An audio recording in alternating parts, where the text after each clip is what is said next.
जय संविधान, जय भीम, महात्मा गांधी की जय, गोडसे मुर्दाबाद।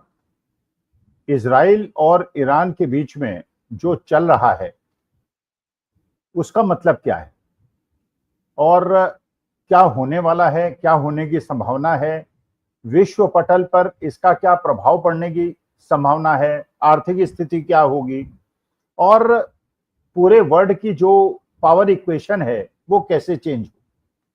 आइए आज इस पे विचार करते हैं। देखिए, पहली बात जो हुई, जो मुझे लगता है आपको भी लगता होगा, जो पूरा का पूरा नैरेटिव है और जो पूरा का पूरा डेलिबरेशन और डिस्कशन है वो अब भारत के अंदर हो रही घटनाओं से इजराइल और ईरान के बीच में सिमट गया है। पहले हम लोग डिस्कस कर रहे थे पहलगांव के अंदर जो हुआ, किस प्रकार से 26 लोगों की मौत हुई, बाकी लोगों की मौत हुई, कैसे हम लोगों ने ऑपरेशन सिंदूर किया, 9 ठिकानों को नष्ट किया, सीज फायर हुआ, सीज फायर किसने कराया, वो सारे डिस्कशन चल रहे थे। लेकिन भारतीय जनता पार्टी को लगा कि ये जो डिस्कशन हो रहे हैं ऑपरेशन सिंदूर के, जिसके बारे में उन्होंने सोचा था कि इससे उन्हें बहुत ज्यादा लाभ होगा, लाभ तो नहीं हो रहा, इससे बहुत ज्यादा नुकसान हो रहा है। प्रश्न बहुत सारे पैदा हो गए और हर जगह से पूछे जा रहे हैं और उनका गोदी मीडिया जो उनको बचाने का प्रयास करता था और ऑपरेशन सिंदूर को उसी प्रकार से बताने की कोशिश कर रहा था जैसे पुलवामा के बाद हमारे 40 जवानों की मौतों के बाद सर्जिकल स्ट्राइक पाकिस्तान पे की, वैसे ही इसको राजनीतिक इसका लाभ उठाएंगे। वो नहीं हुआ। तो भारतीय जनता पार्टी चाहती थी कि ये नैरेटिव चेंज हो, ऑपरेशन सिंदूर पे बात ना हो, लोग ये ना पूछें कि ये सीज फायर किसने कराया, किन शर्तों पे हुआ, भारत को क्या फायदा हुआ, और जो पुंछ वगैरह के इलाके में, उरी के इलाके में हमारे देशवासियों की मौत हुई 26 लोगों के अलावा, उसमें क्या सरकार की नीति है, क्या करेगी। तो वो नैरेटिव को बदल दिया गया और नया नैरेटिव अब आ गया। अहमदाबाद के अंदर प्लेन क्रैश 2-3 दिन वो चला, किस प्रकार की दुखद तस्वीरें देखी गई। ये देखा गया कि वहां पे जो यात्री थे वो तो बेचारों की मौत हुई, इसके बाद प्लेन जहां पे क्रैश किया वहां हॉस्टल मेस के अंदर जो रेजिडेंट डॉक्टर्स खाना खा रहे थे उनकी मौतें हुई। कितनी मौतें हुई नहीं पता। इनके अलावा भी जो आसपास दुकान जिनकी थी और जिन्होंने अपनी झुग्गी झोपड़ी बना रखी थी उनकी भी मौतें हुई। टाटा ग्रुप ने कहा 1 करोड़ रुपए उनको देंगे जो यात्री थे, लेकिन इस बारे में कोई खबर अभी तक नहीं है कि जो डॉक्टर, रेजिडेंट डॉक्टर्स की मृत्यु हुई है बिना उनकी गलती के, उनके बारे में क्या टाटा ग्रुप सोच रहा है या भारत सरकार सोच रही है। जो निरीह लोग जो दुकान चला रहे थे, रिक्शा चला रहे थे, ठेला चला रहे थे, अचानक उनकी मौत हो गई, उनके बारे में सरकार और टाटा ग्रुप की क्या नीति है, ये भी किसी को नहीं पता। ये भी लोगों को नहीं पता कि जब मोदी जी वहां गए थे और घटना होने के कई घंटों के बाद गए थे, तब भी वहां से मलबा क्यों नहीं हटाया गया था। मलबा क्या इसलिए हटाने का मौका नहीं दिया गया था कि जिससे मोदी जी वहां जाएं और वो फोटो शूट करा सकें, उनके कैमरे अच्छे अच्छे एंगल से उनकी फोटो खींच सकें। क्योंकि ये सबसे पहली चीज होती है कि मलबे को हटाया जाए, मलबे को छांटा जाए, क्योंकि मलबे के अंदर बहुत सारे लोग दबे हुए हो सकते हैं। ऐसा भी हो सकता है कि अगर समय पे उनको मदद मिल जाए तो उनकी जान बच सकती है। लेकिन मोदी जी के फोटो शूट के चक्कर में कहीं ऐसा तो नहीं हुआ कि जो लोग मलबे के अंदर दबे हुए थे उनकी मौत हो गई। एक 16-17 साल के बच्चे ने जो अपने आदिवासी गांव से आया था और उसने वीडियो बना ली थी, उसको पुलिस पकड़ गई। तो मतलब असली मुद्दों से ध्यान हटाने का प्रयास हुआ, लेकिन चलिए वो मुद्दा, वो नैरेटिव भी चेंज हो गया। आज के तारीख में जो सारा डिस्कशन हो रहा है वो हो रहा है इजराइल और ईरान के बीच के युद्ध का। देखिए, जो एक परसेप्शन था, जैसे एक वर्ल्ड वाइड परसेप्शन था कि जब रूस यूक्रेन के ऊपर अटैक करेगा तो यूक्रेन के साथ नेटो के देश आएंगे, यूरोप आएगा, अमेरिका आएगा। अमेरिका पहले भी उनको शस्त्र दे रहा था यूक्रेन को रूस के अगेंस्ट। लेकिन जब रूस ने इन्वेड किया यूक्रेन को, उसके बाद कोई उसकी मदद के लिए सामने नहीं आया। ना यूरोप का कोई देश आया, ना नेटो आया, ना अमेरिका आया। बल्कि अमेरिका में तो जब प्रेसिडेंट जेलेंस्की गए यूक्रेन के, तो ट्रंप साहब ने उनकी बेइज्जती कर दी और कहा कि हमने तुम्हारे को इतना फायदा कराया, इतनी तुम्हारी मदद की है, और उसके बदले में जो तुम्हारे खनिज पदार्थ हैं यूक्रेन में जो भरपूर मात्रा में हैं वो हम लेंगे।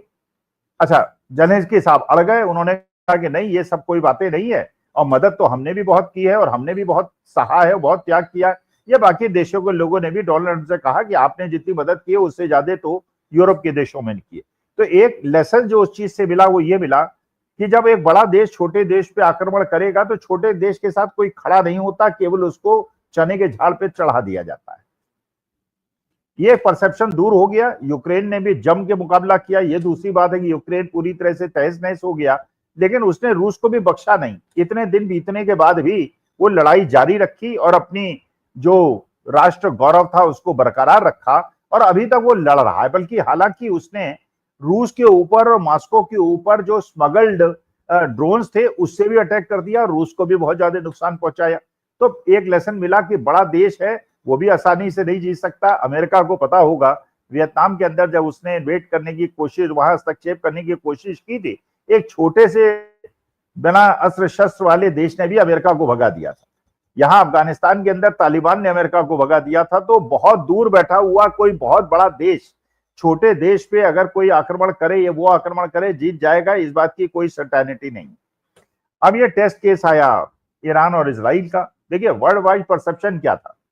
वर्ल्ड वाइड परसेप्शन ये था कि इजराइल इतना मजबूत देश है, ऐसा परसेप्शन पूरे वर्ल्ड के अंदर क्रिएट किया गया था और भारतवर्ष के अंदर तो वास्तविकता में किया ही गया था कि इजराइल ऐसा देश है कि बिल्कुल उनके यहाँ आयरन टॉम बने हुए हैं और डोम बने हुए हैं, उनके यहाँ बिल्कुल ऐसे हैं और बड़े जीवट के लोग हैं और बिल्कुल मर मारने को हो जाते हैं और एक आदमी 1.25 लाख और 2 लाख के बराबर होता है।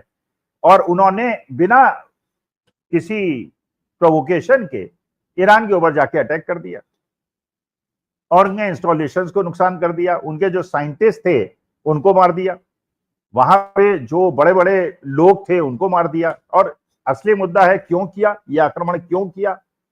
उसके पीछे उन्होंने जस्टिफिकेशन दिया कि जो ईरान है वो न्यूक्लियर वेपन बनाने की कोशिश कर रहा है और अमेरिका बहुत दिन से कोशिश कर रहा था कि ईरान को ये कंपेल करे कि वो न्यूक्लियर वेपन्स ना बनाए।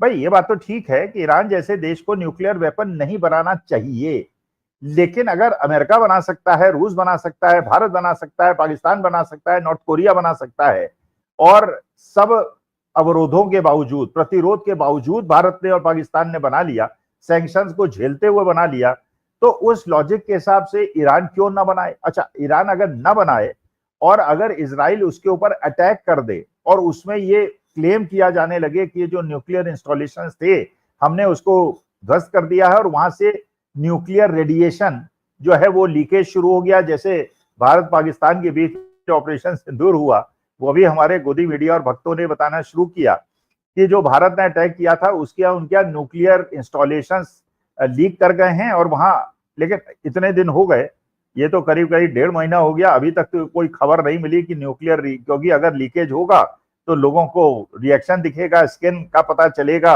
और एक महामारी होगी, लेकिन ऐसा तो कुछ नहीं है। इसका माने चंडू गाने की बातें ये गोदी मीडिया चलाता रहता है, वो तो लाहौर और रावलपिंडी बताते हैं कि कुछ ले लेता है। लेकिन एक जो ये परसेप्शन बनाया गया, इजराइल इतना मजबूत देश है कि उसको ईरान को रौंद के रख देगा, लेकिन ईरान भी एक बहुत बड़ा देश है। अच्छा, ईरान ने एक बहुत बड़ी रणनीति बना रखी थी। भाई इजराइल कैसे बना, ये आपको सबको पता है कि अमेरिका ने एक रणनीति के तहत या साजिश के तहत एक मुस्लिम डोमिनेटेड एरिया में एक ऐसा क्षेत्र बना दिया जिसके अंदर यहूदियों को बसा दिया। अच्छा, यहूदियों को क्यों बसाया, इसका मकसद क्या था? भाई मानी बात है कि जहां मुस्लिम मेजोरिटी है, जहां 90% मुस्लिम मेजोरिटी है, भाई यहूदियों को बसाना और उसके बाद उनको समर्थन देना, उनको सपोर्ट देना, उनको आर्म्स एंड एम्युनिशन देना और वहां की टोटल राजनीति को चेंज कर देना और एक प्रकार से गल्फ एरिया में और उस एरिया के अंदर ऐसा ना हो कि उन कंट्रीज का कोई डोमिनेशन हो जाए, वहां पे काउंटर ग्रुप बनाकर उनको कंट्रोल करने का जो प्रयास हुआ, जैसे इजराइल ने हमेशा किया। भाई इजराइल और पैलेस्टीन के बीच में, क्योंकि वो एरिया जो है वो पैलेस्टीन का था, पैलेस्टीन का कहना है इजराइल को जबरदस्ती यहां बसाया गया है और हम इसका विरोध करते हैं। कितने सालों से वो युद्ध चल रहा है। पैलेस्टीन में भी जो उनके अपने हमास ग्रुप है वो इजराइल पे अटैक करते हैं, इजराइल वाले उन पे अटैक करते हैं। इस बार पहले हमास ने अटैक किया था, फिर इजराइल ने अटैक किया था, एक दूसरे से वो लोग भिड़े रहते हैं। लेकिन वहां बसाने की क्या आवश्यकता थी इजराइल को? शायद जो अमेरिका की रणनीति थी कि सऊदी अरेबिया उसके साथ है और एमिरेट्स उसके साथ है और बाकी जो कतर है और बहरीन है, ये सारे देश भी उसके समर्थन में खड़े हुए हैं। इराक भी सद्दाम हुसैन के बाद उनके खड़ा हुआ है। तो अमेरिका ने क्या किया कि ये जो ईरान के आसपास का जितना एरिया था वहां अपने बेस बना लिए, एयर बेस बना लिए, इराक के अंदर ही बना लिया और बहुत सारे देशों के अंदर बना लिया। और ये सोचा कि ईरान ही एक ऐसा देश है जो उनको चुनौती दे सकता है। और ईरान क्योंकि बड़ा देश है और जनसंख्या वाला भी है और टेक्नोलॉजिकल भी बहुत ज्यादा ताकतवर है, तो ये कहीं यहाँ सुप्रीमेसी सिद्ध न कर दे। और ईरान ने हमेशा कोशिश भी की मुस्लिम डोमिनेशन जो है उसके हाथ में आ जाए। लेकिन अब हुआ क्या, जब ये अटैक किया, इजराइल ने सोचा था कि ईरान इसका काउंटर अटैक नहीं करेगा। इजराइल ने कहा कि हम केवल इजराइल को खत्म नहीं कर देंगे बल्कि उन हर देश को खत्म कर देंगे जो इजराइल के साथ खड़ा है। और उसने अचानक जो उनके बिल्कुल इंप्रूव्ड वैरायटी के मिसाइल्स हैं, सुपरसोनिक मिसाइल्स हैं, उनसे उन्होंने इजराइल पर अटैक कर दिया। और इजराइल को, तेल अवीव को, और वहां इतना ज्यादा उन्होंने भयंकर तांडव मचा दिया कि नेतन्याहू को भी बताया जाता है कि वहां से छोड़ के भागना पड़ा। और ये भी खबरें हैं सोशल मीडिया पे, हम देख रहे हैं कि वहां जब ये अटैक हुआ तो इजरायली जिनके बारे में उड़ाया गया था कि बहुत ज्यादा ताकतवर और वीर लोग हैं, बिल्कुल जीवन और मौत से लड़ते हैं, वो केवल अंडरवियर पहने, अंडर पैंट्स पहने हुए भाग रहे थे और अफरा तफरी मची हुई थी एयरपोर्ट्स के अंदर। और बड़े बड़े इंस्टॉलेशन को ईरान ने न केवल खत्म किया बल्कि उन्होंने कहा कि अब हम जो है टोटली पूरी तरह से इजराइल को रौंद देंगे और जो भी देश इजराइल के साथ खड़ा होगा उसे रौंद देंगे। अच्छा, फिर अमेरिका ने जब ये देखा ये दांव तो उल्टा पड़ गया, तो अमेरिका ने पहले ही कह दिया कि भाई इजराइल ने जो किया वो हमसे पूछ के नहीं किया, हमारी कोई उसमें रजामंदी नहीं थी, तो हमें इसे इन्वॉल्व न किया जाए, क्योंकि ईरान ने यहां तक धमकी दे दी कि हम अमेरिका पे भी अटैक कर दें। अमेरिका ने एक तरफ तो कहा कि हम, अगर ईरान ने ऐसा किया तो हम उसको, हम भी उसे खत्म कर देंगे। लेकिन अमेरिका को लगा कि ये तो ऐसे पंगेबाजी है, ये इस पंगेबाजी में पड़ना ठीक नहीं है, इजराइल जाने, इजराइल का काम जाने। अच्छा, इधर क्या हुआ कि अमेरिका और यूरोप से अपेक्षा थी कि वो इजराइल का साथ देंगे, जैसे यूक्रेन को अपेक्षा थी कि यूक्रेन का ये लोग साथ देंगे। अब अमेरिका ने भी कहा कि साहब हमें, लेकिन एक तरफ अमेरिका ये भी कहता है कि हाँ, ये जो इंस्टॉलेशंस लगाए थे ईरान ये गलत हैं और हमको पहले से पता था कि आक्रमण होने वाला है। अरे पहले से पता था या तुम्हारी रजामंदी, इसी के बीच में कंट्रडिक्शन है। अच्छा, जब ये अमेरिका और ये वेस्टर्न पावर्स की ये स्थिति आई तो इधर से नॉर्थ कोरिया ने पूरी तरह से सपोर्ट ईरान को कर दिया।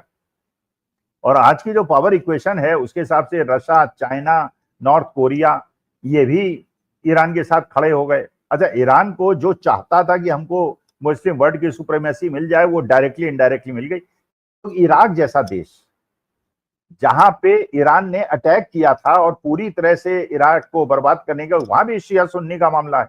ईरान एक ऐसा देश है जहां शिया डोमिनेशन है और बाकी जो देश हैं वहां पे ज्यादातर सुन्नी डोमिनेशन है। जहां हमारे देश के अंदर, भारतवर्ष के अंदर भी सुन्नी ज्यादा हैं, शिया कम है, पाकिस्तान के अंदर भी सुन्नी ज्यादा हैं, लेकिन वो डोमिनेशन उसको मिल गया। अच्छा, ये जो न्यूक्लियर वेपन बनाने की कोशिश ईरान कर रहा है वो उसे मदद कहां से मिल रही है? वो मदद उसको पाकिस्तान से मिल रही है। नॉर्थ कोरिया ने भी जो न्यूक्लियर इंस्टॉलेशन बनाए हैं उसकी भी मदद उसको पाकिस्तान से मिल रही है। तो पाकिस्तान ने तो एक तरह से जो एंटी अमेरिकन लॉबी है उसको न्यूक्लियर वेपन से युक्त कर दिया है। तो इजराइल ने जो किया था उसका जो काउंटर अटैक ईरान ने किया। अच्छा, अब देखिए पूरे वर्ल्ड के अंदर जो इक्वेशन बदल गई है। एक अमेरिका के अंदर एक मैच चल रहा था, स्टेडियम था जिसमें बहुत सारे लोग थे, 10-12 हजार लोग थे, और दो लोगों ने वहां नारा लगाना शुरू कर दिया, फ्री पैलेस्टीन, फ्री पैलेस्टीन। अच्छा, जब ये नारा लगाना शुरू किया तो अमेरिकन पुलिस उन्हें गिरफ्तार करने गई। जैसे ही उन्होंने गिरफ्तार करके उनको जेल ले जाने लगे, पूरे स्टेडियम के अंदर हजारों लोग फ्री पैलेस्टीन का नारा लगाने लगे। अच्छा, उसमें केवल मुसलमान लोग नहीं थे, उसमें क्रिश्चियंस भी थे, क्योंकि वहां पे असल में जो फ्री वॉइस है उसका असली प्रदर्शन अगर आपको होता है तो अमेरिका के अंदर होता है।